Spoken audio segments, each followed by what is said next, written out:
Plus TV app, streaming 24/7. Local news from the team you trust on your time. Track how the weather will impact your day. Certainly becoming increasingly hazardous. Extended, continuous coverage of breaking news live from the scene. That snowpack is still heavy. Go deeper with in-depth interviews and exclusive reporting. All the local news you need, live or on demand. KGW Plus. Download on your TV and watch for free.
On Weather Impact Alert Days, stay informed, prepared, and connected with KGW and KGW Plus. Coverage that alerts you to what's coming and how it will impact you. Watch extended weather coverage on KGW Plus. The KGW Plus TV app, streaming 24/7. Local news from the team you trust. Track how the weather will impact your day. Breaking news live from the scene. All the local news you need. KGW Plus. Download on your TV and watch for free.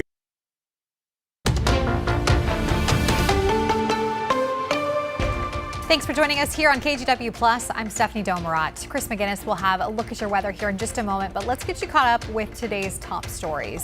A former Kaminista Battalion fire chief has just been sentenced to 25 years in prison for murdering his wife and then staging her death. Last week, a jury found Kevin West guilty of first and second degree murder. Investigators say he initially told authorities his wife was having a seizure and stopped breathing. He called 911.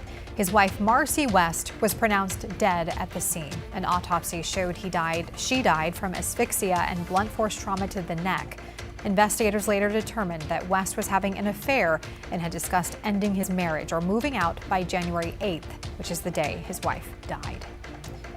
Former President Bill Clinton is speaking with a congressional committee today, part of its ongoing investigation into the late sex offender Jeffrey Epstein. Clinton's name and picture have appeared hundreds of times in the files. Despite that, he's already told the House Oversight Committee that he, quote, saw nothing and did nothing wrong. The historic deposition comes just one day after his wife, former Secretary of State Hillary Clinton, answered questions from those same lawmakers.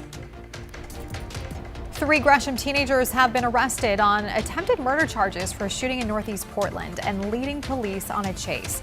On Wednesday evening, police say they tried stopping a car that left a shooting scene. The driver took off, running multiple red lights before officers stopped it at 148th and Halsey. Officers arrested the 17-year-old driver and 2 passengers, aged 16 and 18. Police also found 3 handguns. Officers believe one person was injured in that shooting, but is expected to survive.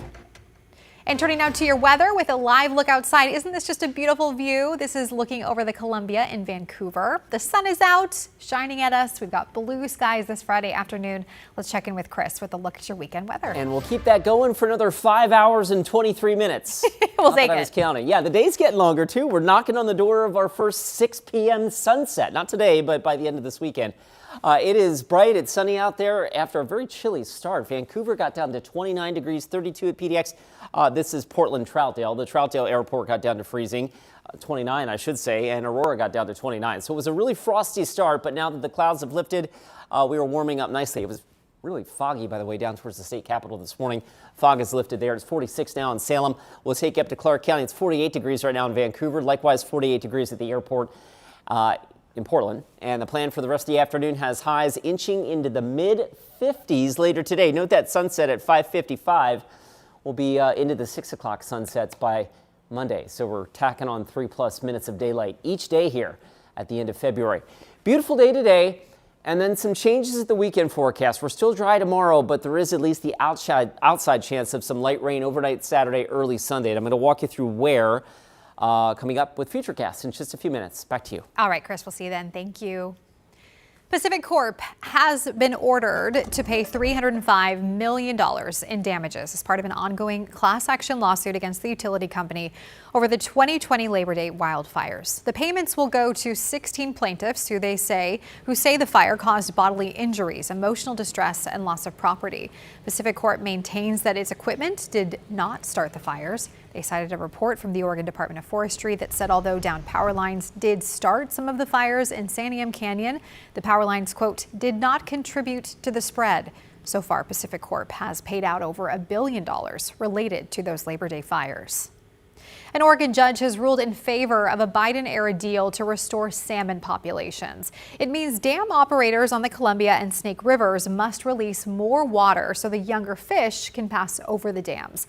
Last year, the Trump administration tried canceling the deal, calling it, quote, radical environmentalism. Salmon advocates say the dams have resulted in significant population loss for the species, but power experts say this move could decrease energy output that utility customers rely on. This ruling from the court buys the fish some time by imposing some measures on how the dams and reservoirs are operated. We need more resources, not fewer resources, in terms of making electricity for consumers. The order goes into effect immediately, but is supposed to be a stopgap until a long-term decision is made. Well, this afternoon, the Trump administration is pushing a controversial plan to increase logging in the state of Oregon.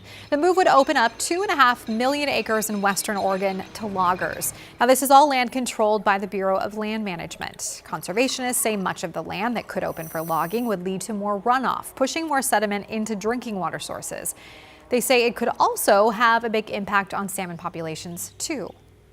This proposal doesn't seem to take a long-term view. It's really about maximizing profits for logging companies in the short term. Though proponents of this idea say this will actually help prevent wildfires by thinning forests, they add the proposal would add jobs and boost local economies across the state. They're going to substantially increase revenues to counties, which goes to roads, schools, search and rescue, mental health services. I mean, we're talking about potentially